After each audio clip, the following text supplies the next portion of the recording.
is actually gets refracted due to the celestial bodies in between. So they refract light and form the images.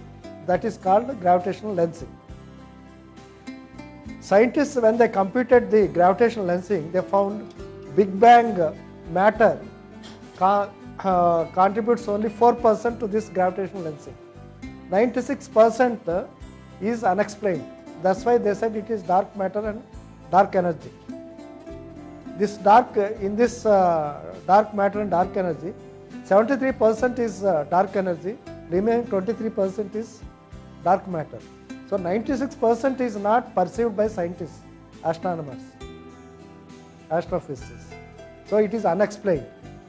So, and within the Big Bang model itself, they are trying to fit in, which they are failing to do. So there is much more to be learned. My sincere feeling is, if they eschew the wave model and take light as a particle, so much of clarity they will get it in terms of what happens at the subatomic particle level, that is micro level. So gradually I will touch on those aspects also. This is only beginning. అంటే రీసెంట్గా Lauren cross అనేసి Australian astrophysicist ఉన్నారు. అతను మళ్ళీ American astrophysicist Neel డిగ్రేస్ Tyson అనేసి. అయితే ఇతను Lauren cross అనే అతను బుక్ ఒకటి రీసెంట్గా రాశాడు, ఏంటంటే సంథింగ్ ఫ్రమ్ నథింగ్ అనేసి. అంటే ఎంటైర్ బిగ్ బ్యాంగ్ ముందు, before big bang there was not even time అనేసి. సో ఎవ్రీథింగ్ స్టార్టింగ్ పాయింటే big bang. So right from that point everything is expanding అనేసి. అంటే మీరు చెప్పిన థియరీ ప్రకారం ఏంటంటే entire universe is static, move అవ్వట్లేదు. It is in a dynamic formation. My appreciation of the universe is different, which I can't explain here. This is not the forum for that. But nevertheless, the universe I see is like a speck of dust in a desert. Desert, if it connotes the entire universe, the universe we in the Big Bang theory is only a speck in that. That is my universe. నా question ఏంటంటే, universe ఇప్పుడు మనం అనుకున్నట్టు ఒక oval షేప్లో ఉన్న ఒక expanding space అంటారా, లేకపోతే మల్టీవర్స్ అంటారా? యూనివర్స్ ఆరిజిన్ అంటే యూనివర్స్ ఏజ్ కానీ ఇప్పుడు మన బిగ్ బ్యాంగ్ ప్రకారంగా 14.55 బిలియన్ ఇయర్స్ అనుకున్నది ఇవన్నీ. కాబట్టి మీరు ఈ ఎక్స్పెరిమెంట్స్ చేసే టైంలో మీకు అనిపించిన ఆలోచన ఏంటంటే universe origin? I will tell you my perception. See, our understanding of nature is limited by two factors. One is our cognitive factors, our senses, their ability to gather knowledge. That is one thing. Our instrumentation, the sophistication of the instruments. Both these things aid each other to gather knowledge and refine it. Okay. So our perception of the universe is like a frog in the well. We are able to see that much only, not beyond. It is constrained both by our sensory organs' ability to gather and also by our instrumentation. That is my perception. So much lays ahead which we are not able to perceive. ఇంకో last question. అయితే Lauren cross ఆయన Australian astrophysicist ఇంకోటి ఏమంటారంటే, universe ఒక concave షేప్లో ఉంది, so మీరు చూడగలిగితే ఎండ్కి మళ్ళీ మీ తల వెనక భాగం కనపడుతుంది అంటారు. సో అది one of the miraculous statement అనమాట అతను అన్న వాటిల్లో. సో అది నిజమే ఉండొచ్చు అంటారా? అంటే యూనివర్స్ ఒక కాన్కేవ్ షేప్లో ఉందంటారా, లేదంటే it doesn't apply? See, I will tell you that perception is brought about by the photons reaching us, because as they travel in the intergalactic medium, they slow down in different directions in it, depending on the dispersal of the matter in the universe. So the perception of concave shape or oblong shape of the universe is on account of that. That is number one. Number two, as I told you, universe in my view is a huge expanse. It has no limit. Limitation is only our sense organs and our instrumentation. So that is our perception as of now. The way I look at it is differently, because suppose if somebody asks, what is the origin of a particular drop of water, I take a drop of water, say what is its origin, whether it is from the sea, from river, from a gutter, from Himalayas, from polar region, what? If somebody asks, we can't give an answer because all these sources contribute that. So the best thing is to establish what is the cycle that is prevailing in the nature. Water due to heat evaporating, forming clouds, clouds traveling to other places, precipitation due to low temperature or due to some other factors like dust particles acting as precipitators and then coming down. So once that cycle is formed, so we need not go into the origin of how water came into existence because we have our limitations. So the present universe also, in my view, it is going in a cyclic process. If you see the galaxies, it looks like the hurricane or the cyclone formation around our Earth. So like matter is getting compressed like that, and in the supernova formation it is dispersed in the universe. So that is only part of the picture. Yeah. This is Manohar Gaud, assistant professor in physics. So I start with the question. You have defined the wave, which is the disturbance carried by the particles of a medium. But the question is the wave nature of a single particle. Whether the particle is acting as a wave or particle, that definition is different now, sir. Medium. Disturbance carried by particles is a wave. We are discussing about the wave nature of a single particle. Moreover, we should have a better clarity of the nature of the hypothetical medium, what you are explaining all these discussion. No, it's not hypothetical. It's I have established it through various experiments. All these experiments are to show that it is the fluid that is causing the fringes. We may land at the same crossroads if you don't prove the nature and various parameters, physical parameters of that. That we have to prove. I agree with you. Moreover, actually, we may perceive the distortion in the Euler-Rings pattern due to variation in the mechanical properties of the solids also, no, sir? No, it's variation is nominal. Thermal properties of the lens or whatever it is, the distortions, it will have a nominal effect on that. So that you have to study in detail because I have studied in detail. Recently, it is freshwork grand design Stephen Hawking told, sir, the very building block, maybe Higgs boson or what it may be, the very building block is in the form of or coinciding with string theory. Very recent innovation of Stephen Hawking. String theory is also a model like any other model. It's related with wave. Yes, so many layers of so many dimensions. So, because what we don't know, we build it up, we cover it up with models. So whether they reflect the reality, it's a moot point. So you have done using sodium light? Yes, sir. And white light. Mercury light. White light, yes, sir. Yeah, mercury light. And I think results, I advise you to check with laser light. You repeat this experiment. I have done experiments with laser also. Same repeated. Yes, okay, I have found the same observations. Compressed portions, there is a glow of matter, and the rarefied portion, the laser is not glowing. Compressed portion glow, I have seen it. ఇప్పుడున్న సైంటిస్టులు వీళ్ళందరూ next time travel అంటున్నారు, తర్వాత warp drive, worm whole, స్పేస్లో ఒక whole పెట్టేసుకుని travel చేస్తాను light కన్నా ఫాస్ట్ అనేసి చాలా థియరీస్ వస్తున్నాయి. ఒక మోనోపొలీ లాగా అయిపోయింది ఇప్పుడు, ఎస్పెషలీ అమెరికా అండ్ రష్యా వాళ్ళు చేసిన రీసెర్చ్ కానీ వాళ్ళు పబ్లిష్ చేసిన పేపర్స్ కానీ. అయితే ఇంత సైంటిఫిక్ కమ్యూనిటీని, అంటే వాళ్ళకున్న ఇన్వెస్ట్మెంట్స్ కానీ ఇవన్నీ, వీళ్ళందరినీ మీరు ఎలా సాటిస్ఫై చేయాలనుకుంటున్నారు? మీ నెక్స్ట్ స్టెప్ ఏంటి అనేసి? I have made a humble contribution to science because so many stalwarts are there. It is because of my thinking I conducted these experiments and came with a different hypothesis. So they are making continuously their own contribution and a mammoth contribution that too. So nobody can belittle their contribution. There are issues like whenever some riddles come, whenever there is gap in the scientific material or facts to explain certain things, models will come into existence. So sometimes it will lead to fantastic results also. Time travel is one such thing.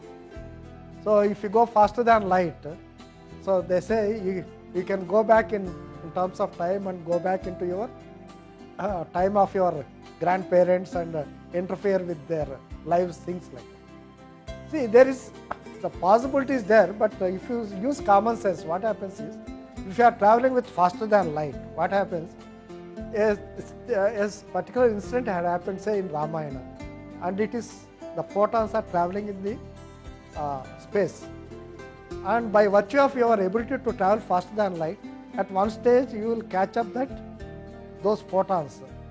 Where what will happen there is that you are able to perceive what exactly happened at that time.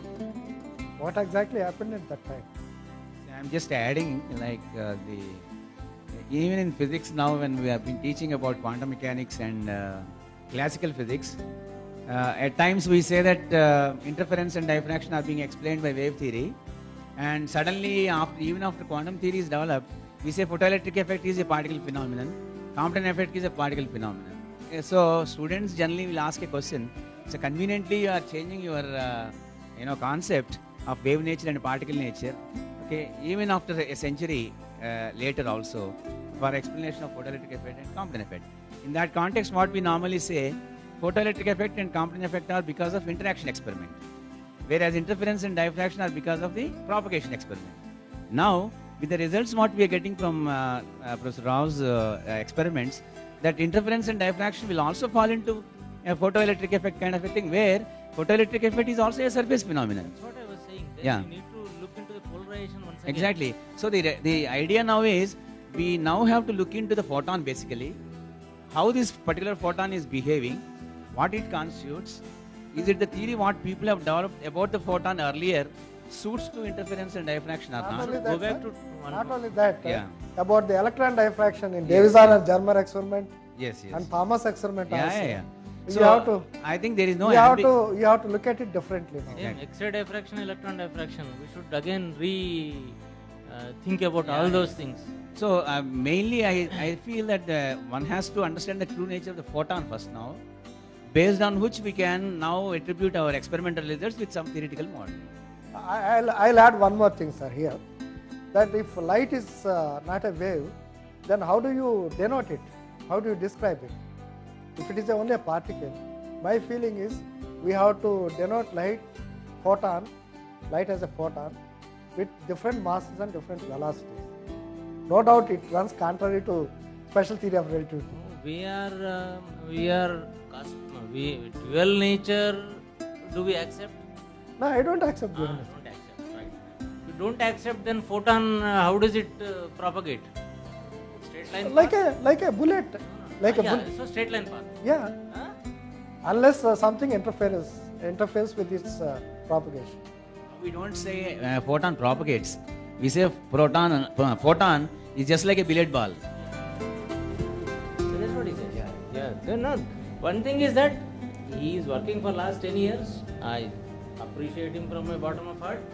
And the results that he has shown are experimentally nowhere different from the results of our students from the ages. So the concept is that how do they form? How do they form? So he is giving a new direction to the formation of the fringes, right? So that is the starting point. So he has thrown a new idea, and he is propagating his idea in the sense that I have done this. Please continue this legacy in supporting this or not supporting this by theoretical approach and further experimentation. One has to do some mathematical. Am I right, sir? Sir, experiment results we Yeah, can't that's what deny. it is. No, we can't deny. That's what we say. Only Because interpretation. they are reproducible. They are reproducible. Anytime, even after next 30 years, the same results will come. Good evening, sir. Good evening, Amma. I am Srivani, MSc Physics from Nizam College. Sodium లైట్ని use చేసినప్పుడు Amma. Next mercury light uses చేసినప్పుడు mercury లైట్లో మనకు colour bands కనిపించాయి. Next sodium light use చేసినప్పుడు bright and dark fringes వచ్చాయి sir. Next మీరు laser light use చేసి ఎక్స్పెరిమెంట్ చేశా అన్నారు సార్. మనకి ఈ 3 లైట్స్ వేవ్ లెంత్ అనేది డిఫరెంట్గా ఉంటాయి. సో ప్యాటర్న్ ఎందుకు సేమ్ ఉంటుంది సార్ మళ్ళీ? No, what we are looking at here is, it is a pattern in the fluid that is existing there. Yes sir. Suppose ఈ టేబుల్ మీద ఇది ఉన్నదనుకో, ఇది ఉందని చెప్పామనుకోండి, లైట్ వేస్తేనే కనపడుతుంది, లైట్ వేయకపోతే కనపడుతుంది. సో లైట్ వేసినప్పుడు ఇది కనపడుతుంది. మీరు ఎల్లో లైట్ ఉపయోగిస్తే మీకు ఒక రకంగా కనపడుతుంది, వైట్ లైట్ ఉపయోగిస్తే దాంట్లో బికాస్ ఆఫ్ రిఫ్రాక్షన్ దీంట్లో ఉన్న ప్యాటర్న్ బట్టి you may get colours. So but it's all to do with this, not with the nature of light. అందుకే చెప్పాను కదా, విత్ ఎల్లో లైట్ అయితే you get bright and dark fringes because the manner in which photons are interacting with the matter there, the fluid matter. With white light, because of the differential density, you get the refraction resultant color bands. So that is the thing. Now if you look at the present scenario in the universities are supposed to be knowledge producing centers actually. Because people expect that universities produce knowledge which is useful for society, but unfortunately almost all Indian universities except a few departments and few scientists in the universities, please don't misunderstand me, they have only become conducting admissions and conducting examinations, announcing the results, and no placements for the students. Very few university students are getting placements. And most of the universities, I think, research has taken a back seat. This is not my opinion, but the opinion of most of the scientists in the country. So, although you are not in the university, but you have been doing your research out of your interest, I think this is the real research that is taking place. And people will question you also, but you should not get discouraged. You have to go ahead. And I think, yeah, because only when you question, through discussion, interaction, and also deliberations, knowledge gets produced. Only with that. If somebody is coming only to the lab, you can't produce, new ideas will not come. Even at least your ideas should be shared and they should be questioned by others. Then only something new will come out. I hope that with the same zeal and enthusiasm will continue in future also research in this particular area. And let us hope that on someday you will get not only national recognition but international recognition. That is what we wish. So I thank you once again on behalf of all of us. Professor Altaf Hussain, then Professor Lingamurthy, former Vice Chancellor of Kakatiya University, then my guide and well-wisher, Professor Madhusudan Rao, JNTU Hyderabad Physics Department. Till recently he was HOD. And Professor Ravinder, Head of the Department Physics, Osmania University. Then we have Assistant Professor Manohar Gaud Garu, and quite a few research scholars have also come. My friend Mr. Baburao is here. So, and Professor Murli Darshan, a friend of mine, is also joined at the fag end. So I want to thank all of you, and especially నేను ABN Andhra Jyothi వాళ్ళకి వారి crew పొద్దు నుంచి వచ్చేసి వాళ్ళ arrangement చేసుకుంటూ ఎంతో కష్టపడ్డారు for successful conduct of this programme. అంటే నేచర్ ఆఫ్ లైట్ కానీ దాని రిలేటెడ్ ఆస్పెక్ట్స్ అనేది సో వాస్ట్ సబ్జెక్ట్ ఒకరోజు కూర్చొని ఒక చిన్న సెషన్ లైక్ దిస్ దీంట్లో కంప్లీట్గా అన్ని క్వశ్చన్స్కి ఆన్సర్ చేస్తామని చెప్పలేము. It's only a beginning because I read the literature and conducted experiments extensively కాబట్టి నేను ఒక అవగాహనకు వచ్చేసి I want to share with you. Hope it will develop new vistas of research either in terms of fluid layer properties or its implications for optics and cosmology and astrophysics. So from that point of view, I am looking forward to new vistas of research in this regard. So I want to thank all of you. మీ అందరికీ నా ధన్యవాదాలు for your patient hearing and participation in this question and answer session and demonstration.